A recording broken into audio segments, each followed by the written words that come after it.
México es tierra de historia y cultura, pero también es un escenario que ha sido testigo del nacimiento de asesinos seriales que han manchado por completo la historia de nuestro país. Algunos van desde Francisco Guerrero, mejor conocido como el Chalequero, o qué decir de la famosa Juana Barraza, conocida como la Mataviejitas. Hoy, en Terror en la Red, nos aventuraremos en un terreno escalofriante y doloroso, poco explorado, sobre los asesinos seriales que han dejado marcado con letra de sangre la historia criminal de México.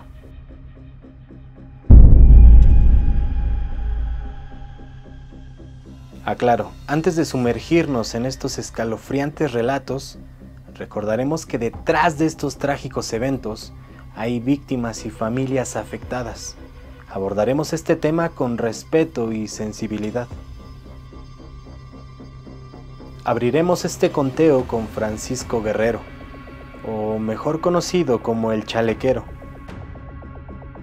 Se dice que este hombre terminó con la vida de por lo menos 20 mujeres, entre los años 1880 y 1888, y se cree fue el primer hombre registrado como asesino múltiple en México.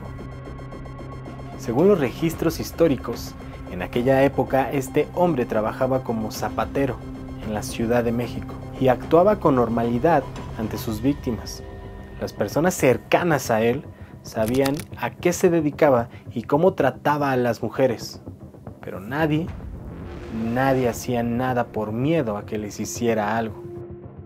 Algunos reportes policíacos de aquella época relataron que el modus operandi de El Chalequero comenzaba cuando abordaba a sus víctimas para contratar sus servicios. Posteriormente, las amagaba a tal grado de someterlas para terminar con su vida.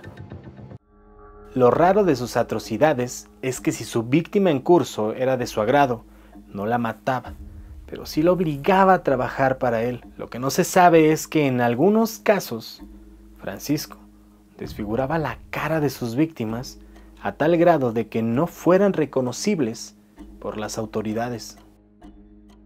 Francisco fue detenido y nada más se le culpó por el fallecimiento de 2 mujeres. Lamentablemente no se le pudieron comprobar las demás víctimas. En un inicio se le dio una sentencia de pena de muerte, pero el mismo Porfirio Díaz revocó la sentencia y solamente le dieron 20 años de cárcel, hasta que por error recibió la libertad. Años más tarde fue capturado nuevamente por quitarle la vida a otra víctima, con las mismas características de los demás asesinatos que hace 20 años había practicado. Ahora sí, el Chalequero pasaría el resto de su vida en la cárcel de Lecumberri, hasta el día final de su vida. Juana Barraza Samperio, o mejor conocida como la Mataviejitas, es una de las primeras mujeres que pasó a la historia después de convertirse en una de las asesinas seriales más polémicas en la historia moderna de México. A Juana se le acusa de por lo menos 17 asesinatos, todos y cada uno de ellos a mujeres de la tercera edad, aunque existen teorías que apuntan a que el número de sus víctimas en realidad fueron de más de 40 personas. Los crímenes que cometió los planeaba a la perfección. Su modo de operar consistía en hacerse pasar por una enfermera o prestadora de servicios del hogar para entrar a la casa de sus víctimas, que mayormente eran adultas mayores. Los reportes policíacos apuntan a que Juana deambulaba por los parques de la Ciudad de México y después de localizar a la perfección a su víctima, la seguía hasta su casa.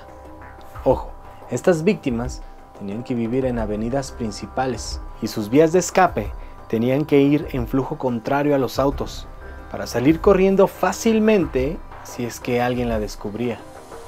Después de abordar a sus víctimas y ganarse su confianza, Juana era invitada a pasar a la casa de su presa para después quitarle la vida y enseguida poder saquear joyas y todo objeto de valor para salir y huir con el botín. Juana desvivió a mujeres de la tercera edad durante muchos años, por lo que se desplegó una operación para encontrarla por toda la Ciudad de México. Después de unos años de no cometer ningún crimen, Juana regresó para seguir con sus fechorías, hasta que finalmente fue capturada. Se dice que Juana fingía ser luchadora y se hacía llamar la Dama del Silencio. Se sabe que aprendió varias técnicas de lucha y fueron las mismas que empleaba para quitarle la vida a sus víctimas. Juana fue condenada a 759 años tras las rejas en el reclusorio femenil de Santa Marta, Acatitla, en donde se le encuentra actualmente. Este último caso es uno de los más perturbadores y pone en el mapa de los asesinos seriales a un hombre que no muestra arrepentimiento ante las cámaras. Raúl Ociel Marroquín, mejor identificado como el Sádico. En todas las entrevistas tiene una mirada profunda, como si no supieras lo que está pensando, y una sonrisa que no muestra arrepentimiento alguno. Así es como se le veía a través de las noticias a Raúl Ociel Marroquín, alias el Sádico, un hombre que en enero del 2006 acaparaba la atención pública de todo el mundo por una serie de secuestros y asesinatos que no tenían precedentes. Raúl era médico militar, además fue sargento, primero del ejército mexicano durante 4 años, pero desertó. Fue aquí donde comenzó su ola de crímenes, el primero de ellos por robo con violencia, por lo que pasó 1 año en prisión. En agosto del 2005 fue liberado, por lo que decidió mudarse a la Ciudad de México. Ahí comenzaría su historia como asesino serial. Su modus operandi era siempre el mismo, y todas sus víctimas fueron hombres homosexuales, marcando un símbolo de la homofobia en México. Asistía a los centros nocturnos de la Zona Rosa, en la Ciudad de México, para seducir a sus víctimas. Antes de llevarlos a su departamento, se sabe que los drogaba para después colgarlos con un gancho y ahí terminar con su vida, no sin antes pedir dinero a los familiares. El Sádico fue detenido el 26 de enero del 2006, con tan solo 25 años de edad, y al ser cuestionado sobre la forma en la que operaba, aseguró que elegía a homosexuales porque eran fáciles de atraer. Estos casos son tan solo una muestra de la perturbadora realidad de los asesinos seriales en México. Detrás de estos nombres y apodos hay vidas truncadas y familias rotas. Si conoces algún otro dato perturbador sobre estos asesinos mexicanos, déjalo en los comentarios.